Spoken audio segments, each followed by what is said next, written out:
16 सोमवार व्रत कथा पूजा विधि। पौराणिक मान्यताओं में बताया गया है कि 16 सोमवार का व्रत रखने का आरंभ सबसे पहले मां पार्वती ने स्वयं किया था और उनकी कड़ी तपस्या और व्रत के शुभ प्रभाव की वजह से उन्हें भगवान शिव पति के रूप में प्राप्त हुए थे। आज हम आपको बताने जा रहे हैं इस व्रत को करने के फायदे और व्रत की विधि। 16 सोमवार के व्रत की पूजा सामग्री: शिव जी की मूर्ति, भांग, बेलपत्र, जल, धूप, दीप, गंगाजल, धतूरा, इत्र, सफेद चंदन, रोली, अष्टगंध, सफेद वस्त्र, नैवेद्य जिसे आधा सेर गेहूं के आटे को घी में भूनकर गुड़ मिलाकर बना लेना। ऐसे लें 16 सोमवार व्रत करने का संकल्प। किसी भी पूजा या व्रत को आरंभ करने के लिए सर्वप्रथम संकल्प करना चाहिए। व्रत के पहले दिन संकल्प किया जाता है, उसके बाद आप नियमित पूजा और व्रत करें। सबसे पहले हाथ में जल, अक्षत, पान का पत्ता, सुपारी और कुछ सिक्के लेकर संकल्प करें। सभी वस्तुएं भगवान शिव की मूर्ति के आगे समर्पित कर दें। ऐसे करें 16 सोमवार के व्रत की पूजा। हाथ में अक्षत तथा फूल लेकर दोनों हाथ जोड़ लें और भगवान शिव का आह्वान करें। हाथ में लिए हुए फूल और अक्षत शिव भगवान को समर्पित करें। सबसे पहले भगवान शिव पर जल चढ़ाएं। जल के बाद सफेद वस्त्र अर्पित करें। सफेद चंदन से भगवान को तिलक लगाएं एवं तिलक पर अक्षत लगाएं। सफेद पुष्प, धतूरा, बेलपत्र, भांग एवं पुष्पमाला अर्पित करें। अष्टगंध, धूप अर्पित कर दीप दिखाएं।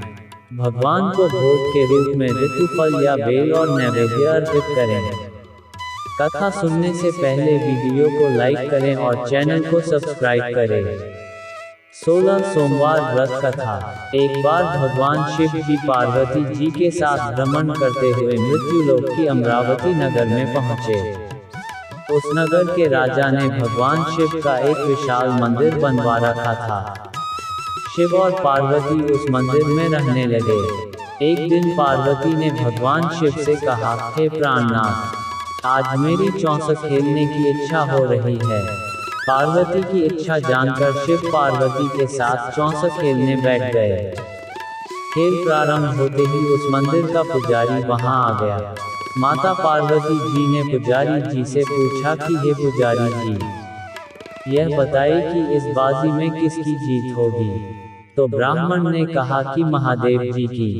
परंतु 64 में शिव जी की पराजय हुई और माता पार्वती जी जीत गईं।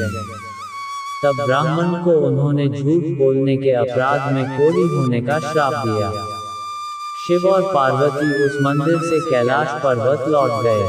पार्वती जी के श्राप के कारण पुजारी कोढ़ी हो गया। नगर के स्त्री पुरुष उस पुजारी की परछाई से भी दूर दूर रहने लगे। कुछ लोगों ने राजा से पुजारी के कोढ़ी हो जाने की शिकायत की तो राजा ने किसी पाप के कारण पुजारी के कोढ़ी हो जाने का विचार कर उसे मंदिर से निकलवा दिया। उसकी जगह दूसरे ब्राह्मण को पुजारी बना दिया। कोढ़ी पुजारी मंदिर के बाहर बैठकर भिक्षा मांगने लगा। कई दिनों के पश्चात स्वर्गलोक की कुछ अप्सराएं उस मंदिर में पधारी और उसे देखकर कारण पूछा। पुजारी ने निसंकोच पुजारी ने उन्हें भगवान शिव और पार्वती जी के चौसक खेलने और पार्वती जी के शाप देने की सारी कहानी सुनाई। तब अप्सराओं ने पुजारी से 16 सोमवार का विधिवत व्रत रखने को कहा। पुजारी द्वारा पूजन विधि पूछने पर अप्सराओं ने कहा, सोमवार के दिन सूर्योदय से पहले उठकर स्नानादि से निवृत्त होकर स्वच्छ वस्त्र पहनकर आधा सेर गेहूं का आटा लेकर उसके 3 अंग बनाना। फिर घी का दीपक जलाकर गुड़, नैवेद्य, बेलपत्र, चंदन, अक्षत, फूल, जनेऊ का जोड़ा लेकर प्रदोष काल में भगवान शिव की पूजा अर्चना करना। पूजा के बाद 3 अंगों में एक अंग भगवान शिव को अर्पण करके एक आप ग्रहण करें। शेष 2 अंगों को भगवान का प्रसाद मानकर वहां उपस्थित स्त्री, पुरुषों और बच्चों को बांट देना। इस तरह व्रत करते हुए जब 16 सोमवार बीत जाएं तो 17वें सोमवार को 1 पाव आटे की बाटी बनाकर उसमें घी और गुड़ मिलाकर चूरमा बनाना। फिर भगवान शिव को भोग लगाकर वहां उपस्थित स्त्री, पुरुष और बच्चों को प्रसाद बांट देना। इस तरह 16 सोमवार व्रत करने और व्रत कथा सुनने से भगवान शिव तुम्हारे कोढ़ को नष्ट करके तुम्हारी सभी मनोकामनाएं पूरी कर देंगे। इतना कहकर अप्सराएं स्वर्गलोक को चली गईं। पुजारी ने अप्सराओं के कथनानुसार 16 सोमवार का विधिवत व्रत किया। फलस्वरूप भगवान शिव की अनुकंपा से उसका कोढ़ नष्ट हो गया। राजा ने उसे फिर मंदिर का पुजारी बना दिया। वह मंदिर में भगवान शिव की पूजा करता आनंद से जीवन व्यतीत करने लगा। कुछ दिनों बाद पुनः पृथ्वी का भ्रमण करते हुए भगवान शिव और पार्वती उस मंदिर में पधारे। स्वस्थ पुजारी को देखकर पार्वती ने आश्चर्य से उसके रोग मुक्त होने का कारण पूछा तो पुजारी ने उन्हें 16 सोमवार व्रत करने की सारी कथा सुनाई। पार्वती जी भी व्रत की बात सुनकर बहुत प्रसन्न हुई और उन्होंने पुजारी से इसकी विधि पूछकर स्वयं 16 सोमवार का व्रत प्रारंभ किया। पार्वती जी उन दिनों अपने पुत्र कार्तिकेय के नाराज होकर दूर चले जाने से बहुत चिंतित रहती थीं। वे कार्तिकेय को लौटा लाने के अनेक उपाय कर चुकी थीं, लेकिन कार्तिकेय लौटकर उनके पास नहीं आ रहे थे। 16 सोमवार का व्रत करते हुए पार्वती ने भगवान शिव से कार्तिकेय के लौटने की मनोकामना की। व्रत समापन के तीसरे दिन सचमुच कार्तिकेय वापस लौट आए। कार्तिकेय ने अपने हृदय परिवर्तन के संबंध में पार्वती जी से पूछा, हे माता, आपने ऐसा कौन सा उपाय किया था जिससे मेरा क्रोध नष्ट हो गया और मैं वापस लौट आया? तब पार्वती जी ने कार्तिकेय को 16 सोमवार के व्रत की कथा कह सुनाई। कार्तिकेय अपने एक ब्राह्मण मित्र ब्रह्मदत्त के परदेश चले जाने से बहुत दुखी थे। उसको वापस लौटाने के लिए कार्तिकेय ने 16 सोमवार का व्रत करते हुए ब्रह्मदत्त के वापस लौट आने की कामना प्रकट की। व्रत के समापन के कुछ दिनों के बाद मित्र लौट आया। ब्राह्मण ने कार्तिकेय से कहा, प्रिय मित्र, तुमने ऐसा कौन सा उपाय किया था जिससे परदेश में मेरे विचार एकदम परिवर्तित हो गए और मैं तुम्हारा स्मरण करते हुए लौट आया? कार्तिकेय ने अपने मित्र को भी 16 सोमवार के व्रत की कथा विधि सुनाई। ब्राह्मण मित्र व्रत के बारे में सुनकर बहुत खुश हुआ। उसने भी व्रत किया। 16 सोमवार व्रत का समापन करने के बाद ब्रह्मदत्त विदेश यात्रा पर निकला। वहां नगर के राजा हर्षवर्धन की बेटी राजकुमारी गुंजन का स्वयंवर हो रहा था। वहां के राजा ने प्रतिज्ञा की थी कि एक हथिनी यह माला जिसके गले में डालेगी, वह अपनी पुत्री का विवाह उसी से करेगा। ब्राह्मण भी उत्सुकतावश महल में चला गया। वहां कई राज्यों के राजकुमार बैठे थे। तभी एक सजी धजी हथिनी सूंड में जयमाला लिए वहां आई। हथिनी ने ब्राह्मण के गले में जयमाला डाल दी। फलस्वरूप राजकुमारी का विवाह ब्राह्मण से हो गया। एक दिन उसकी पत्नी ने पूछा, हे प्राणनाथ, आपने कौन सा शुभ कार्य किया था जो उस हथिनी ने राजकुमारों को छोड़कर आपके गले में जयमाला डाल दी? ब्राह्मण ने 16 सोमवार व्रत की विधि बताई। अपने पति से 16 सोमवार का महत्व जानकर राजकुमारी ने पुत्र की इच्छा से 16 सोमवार का व्रत किया। निश्चित समय पर भगवान शिव की अनुकंपा से राजकुमारी के एक सुंदर, सुशील व स्वस्थ पुत्र पैदा हुआ। पुत्र का नामकरण गोपाल के रूप में हुआ। बड़ा होने पर पुत्र गोपाल ने भी मां से एक दिन प्रश्न किया कि मैंने तुम्हारे ही घर में जन्म लिया, इसका क्या कारण है? माता गुंजन ने पुत्र को 16 सोमवार व्रत की जानकारी दी। व्रत का महत्व जानकर गोपाल ने भी व्रत करने का संकल्प किया। गोपाल जब 16 वर्ष का हुआ तो उसने राज्य पाने की इच्छा से 16 सोमवार का विधिवत व्रत किया। व्रत समापन के बाद गोपाल घूमने के लिए समीप के नगर में गया।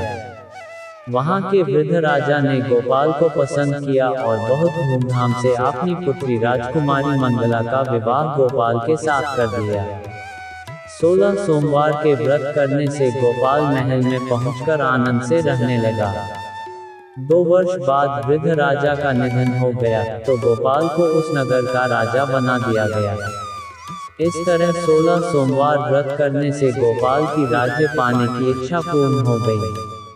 राजा बनने के बाद भी वह विधिवत 16 सोमवार का व्रत करता रहा।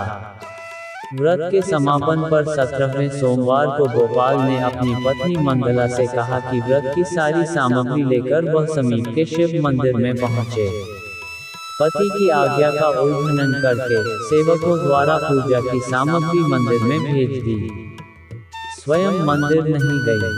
जब राजा ने भगवान शिव की पूजा पूरी की तो आकाशवाणी हुई, हे राजन, तेरी रानी ने 16 सोमवार व्रत का अनादर किया है, सो रानी को महल से निकाल दे, नहीं तो तेरा सब वैभव नष्ट हो जाएगा। आकाशवाणी सुनकर उसने तुरंत महल में पहुंचकर अपने सैनिकों को आदेश दिया कि रानी को दूर किसी नगर में छोड़ आओ। सैनिकों ने राजा की आज्ञा का पालन करते हुए उसे तत्काल उसे घर से निकाल दिया। रानी भूखी प्यासी उस नगर में भटकने लगी। रानी को उस नगर में एक बुढ़िया मिली। वह बुढ़िया सूत काटकर बाजार में बेचने जा रही थी, लेकिन उस बुढ़िया से सूत उठ नहीं रहा था। बुढ़िया ने रानी से कहा, बेटी, यदि तुम मेरा सूत उठाकर बाजार तक पहुंचा दो और सूत बेचने में मेरी मदद करो तो मैं तुम्हें धन दूंगी। रानी ने बुढ़िया की बात मान ली, लेकिन जैसे ही रानी ने सूत की गठरी को हाथ लगाया, तभी जोर की आंधी चली और गठरी खुल जाने से सारा सूत आंधी में उड़ गया। बुढ़िया ने उसे फटकार कर भगा दिया। रानी चलते चलते नगर में एक तेली के घर पहुंची। उस तेली ने तरस खाकर रानी को घर में रहने के लिए कह दिया, लेकिन तभी भगवान शिव के प्रकोप से तेली के तेल से भरे मटके एक एक करके फूटने लगे। तेली ने भी भगा दिया। भूखी प्यास से व्याकुल रानी वहां से आगे की ओर चल पड़ी। रानी ने एक नदी पर जल पीकर अपनी प्यास शांत करनी चाहिए तो नदी का जल उसके स्पर्श से सूख गया। अपने भाग्य को कोसती हुई रानी आगे चल दी। चलते चलते रानी एक जंगल में पहुंची। उस जंगल में एक तालाब था, उसमें निर्मल जल भरा हुआ था। निर्मल जल देखकर रानी की प्यास तेज हो गई। जल पीने के लगी रानी ने तालाब की सीढ़ियां उतरकर जैसे ही जल को स्पर्श किया, तभी उस जल में असंख्य कीड़े उत्पन्न हो गए। रानी ने दुखी होकर उस गंदे जल को पीकर अपनी प्यास शांत की। रानी ने एक पेड़ की छाया में बैठकर कुछ देर आराम करना चाहा तो उस पेड़ के पत्ते पल भर में सूखकर बिखर गए। रानी दूसरे पेड़ के नीचे जाकर बैठी। जिस पेड़ के नीचे बैठती वही सूख जाता। वन और सरोवर की यह दशा देखकर वहां के ग्वाले बहुत हैरान हुए। ग्वाले रानी को समीप के मंदिर में पुजारी जी के पास ले गए। रानी के चेहरे को देखकर ही पुजारी जान गए कि रानी अवश्य किसी बड़े घर की है। भाग्य के कारण दर दर भटक रही है। पुजारी ने रानी से कहा, पुत्री, तुम कोई चिंता नहीं करो, मेरे साथ इस मंदिर में रहो, कुछ ही दिनों में सब ठीक हो जाएगा। पुजारी की बातों से रानी को बहुत सांत्वना मिली। रानी उस मंदिर में रहने लगी। रानी भोजन बनाती तो सब्जी जल जाती, आटे में कीड़े पड़ जाते, जल से बदबू आने लगती। पुजारी भी रानी के दुर्भाग्य से बहुत चिंतित होते हुए बोले, हे पुत्री, अवश्य ही तुझसे कोई अनुचित काम हुआ है जिसके कारण देवता तुझसे नाराज हैं और उनकी नाराजगी के कारण ही तुम्हारी यह दशा हुई है। पुजारी की बात सुनकर रानी ने अपने पति के आदेश पर मंदिर में न जाकर शिव की पूजा नहीं करने की सारी कथा सुनाई। पुजारी ने कहा, अब तुम कोई चिंता नहीं करो, कल सोमवार है और कल से तुम 16 सोमवार के व्रत करना शुरू कर दो। भगवान शिव अवश्य तुम्हारे दोषों को क्षमा कर देंगे। पुजारी की बात मानकर रानी ने 16 सोमवार के व्रत प्रारंभ कर दिए। रानी सोमवार का व्रत करके शिव की विधिवत पूजा अर्चना की तथा व्रत कथा सुनने लगी। जब रानी ने 17वें सोमवार को विधिवत व्रत का समापन किया तो उधर उसके पति राजा के मन में रानी की याद आई। राजा ने तुरंत अपने सैनिकों को रानी को ढूंढ कर लाने के लिए भेजा। रानी को ढूंढते हुए सैनिक मंदिर में पहुंचे और रानी से लौटकर चलने के लिए कहा। पुजारी ने सैनिकों से मना कर दिया और सैनिक निराश होकर लौट गए। उन्होंने लौटकर राजा को सारी बात बताई। राजा स्वयं उस मंदिर में पुजारी के पास पहुंचे और रानी को महल से निकाल देने के कारण पुजारी जी से क्षमा मांगी। पुजारी ने राजा से कहा, यह सब भगवान शिव के प्रकोप के कारण हुआ है। इतना कहकर रानी को विदा किया। राजा के साथ रानी महल में पहुंची। महल में बहुत खुशियां मनाई गईं। पूरे नगर को सजाया गया। राजा ने ब्राह्मणों को अन्न, वस्त्र और धन का दान दिया। नगर में निर्धनों को वस्त्र बांटे गए। रानी 16 सोमवार का व्रत करते हुए महल में आनंद पूर्वक रहने लगी। भगवान शिव की अनुकंपा से उसके जीवन में सुख ही सुख भर गए। 16 सोमवार के व्रत करने और कथा सुनने से मनुष्य की सभी मनोकामनाएं पूरी होती हैं और जीवन में किसी तरह की कमी नहीं होती है। स्त्री पुरुष आनंद पूर्वक जीवन यापन करते हुए मोक्ष को प्राप्त करते हैं। जय भोले शंकर की। धन्यवाद।